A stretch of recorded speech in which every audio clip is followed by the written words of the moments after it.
Hi and welcome to the show. I'm Outta, and one thing I've noticed is that everybody loves to travel. But you'd be surprised, you don't have to go too far to get that buzz, that feeling that you're having a travel adventure. Right here in the desert of California, you can experience snow on a mountaintop, you can walk between the canyons of the San Andreas fault line, you can splash around in mineral waters. It's all right here. So stay with us and check it out. Don't even think about coming to earthquake country without getting a tour of the San Andreas fault zone with a well-informed guide. Daryl had me enthralled with the stories of the history and geography of this fascinating area. We're going to talk a little more about the Cahuilla Indians later, but just for right now, as we're driving around, keep in mind this very resourceful band of Indians that were here for centuries made use of about 200 of the plants that are around us for food, clothing, shelter, and medicine. All right. So, this is the metate. The Jeep tour is awesome because the Jeep winds its way through a labyrinth of cuts and canyons that have been caused by being in the San Andreas fault zone. It's what we're driving on. This is all natural. This is the way water has snaked its way down from the mountains. If we get a serious flash flood and there's a huge boulder right in the middle of the road, that's the only time we come out here and do anything. Those lines, millions of years ago, were actually layers of earth. All of this has been uplifted through tectonic movement.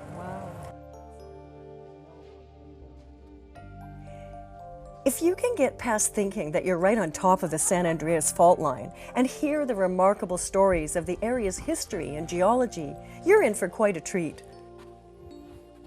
By day or night, a knowledgeable guide will have you appreciating this living, breathing earth in a whole new way.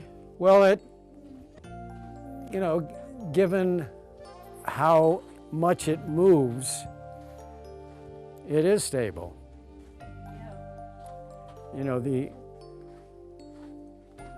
Even though we're moving a couple of inches a year, it's just negligible over the. Yeah. Have you ever jumped away from a flash flood? No. Because I check the weather. I check the weather. The common name for the plant that we're looking at here is creosote. Okay?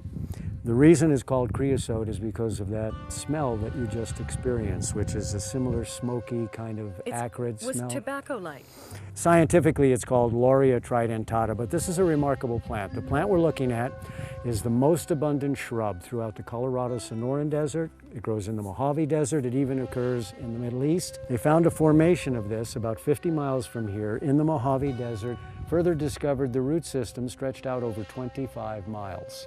At that time, that plant at 11,700 years proved to be the oldest known living species on the planet Earth.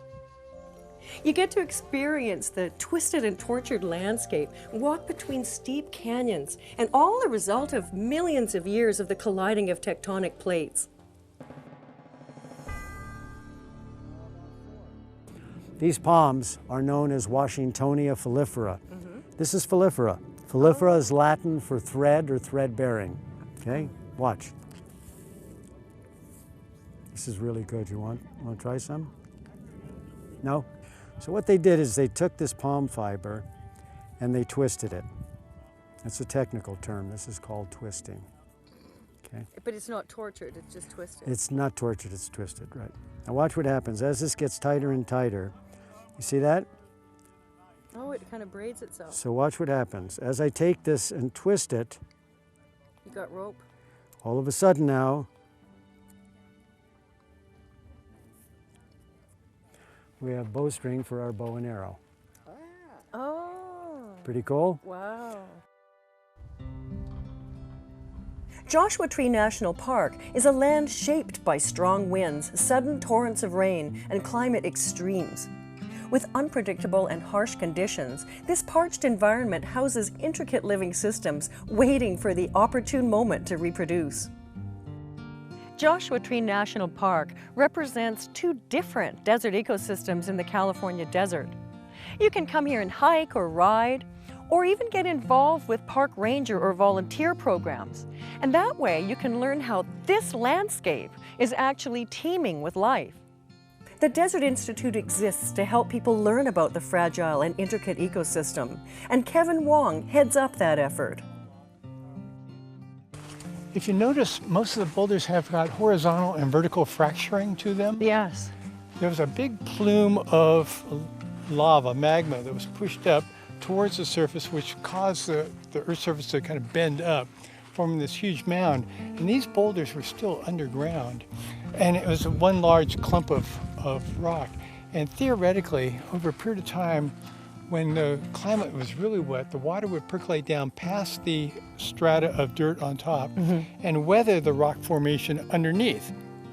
And we work with Search and Rescue, and they're constantly bringing people down off of these rocks. Really? Yes. I guess I shouldn't climb up then. Not today, no. One time I was a kid and I went up something like that. I thought I'd spend the rest of my life up there. I was prepared to. So Joshua trees are not a typical tree in that when you cut them apart, they don't have dendritic rings inside. And so one of the questions was, how old are they? And we can't count the rings and count years as you can in other trees. The only way that they were able to really ascertain how old a Joshua tree might be is to go find historic photographs of a Joshua tree with a building that might be dateable. And they look at the size of the tree and then photograph the tree in its current state and see how much bigger it was. And they figured some of the older trees are about 100 years of age. So how does this tree reproduce?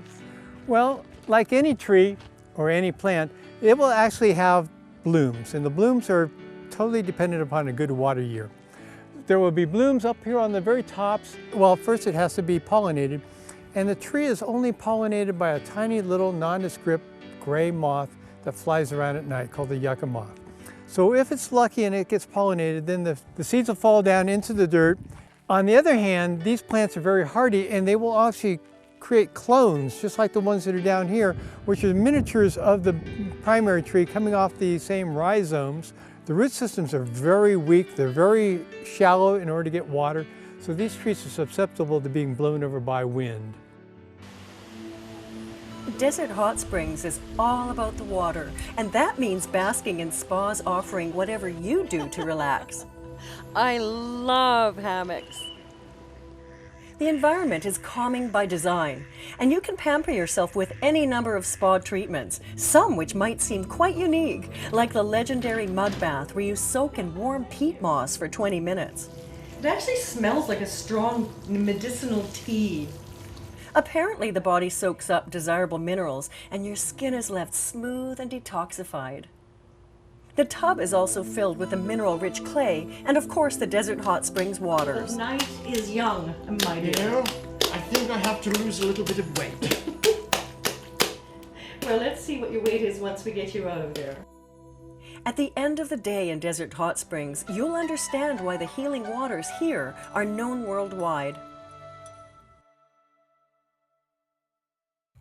Nestled in the scenic hills of Desert Hot Springs, the Hopi-inspired Pueblo Cabot Museum was built with repurposed materials collected from throughout the desert.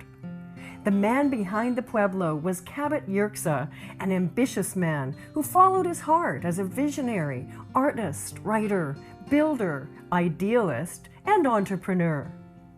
Cabot began construction on his Pueblo-style home in 1941 and worked on it until his death in 1965 at the age of 81. Cabot's Pueblo spreads an impressive 5,000 square feet, divided into 35 rooms with 150 windows and 65 doors. Some of his original paintings that depict desert life are on display in the various rooms. Much of it remains exactly as he left it, so it's a snapshot of Cabot's life, forever suspended in time. Pressed for water on his 160 acres in the desert, he dug a well with pick and shovel, discovering the now famous hot mineral waters where people come from everywhere to enjoy. Nearby, a second well yielded the pure cold water of the Mission Springs aquifer, and the area became known as Miracle Hill. Cabot was a human rights activist concerned about the legal, economic, and cultural crisis for Native Americans. Commemorating the humanitarian heart of the museum's founder, a 750-year-old sequoia redwood log that weighs over 20 tons now stands as a totem at the entrance of what is now a museum that bears his name. You know, it takes a tourist to discover the best things about your hometown, but you know, it's a great idea to just have a look at what is on offer. What is there to see right in your own backyard? That's what we're trying to show you in this show, that there's a whole world of adventure right there for you. Hope you'll catch us next time.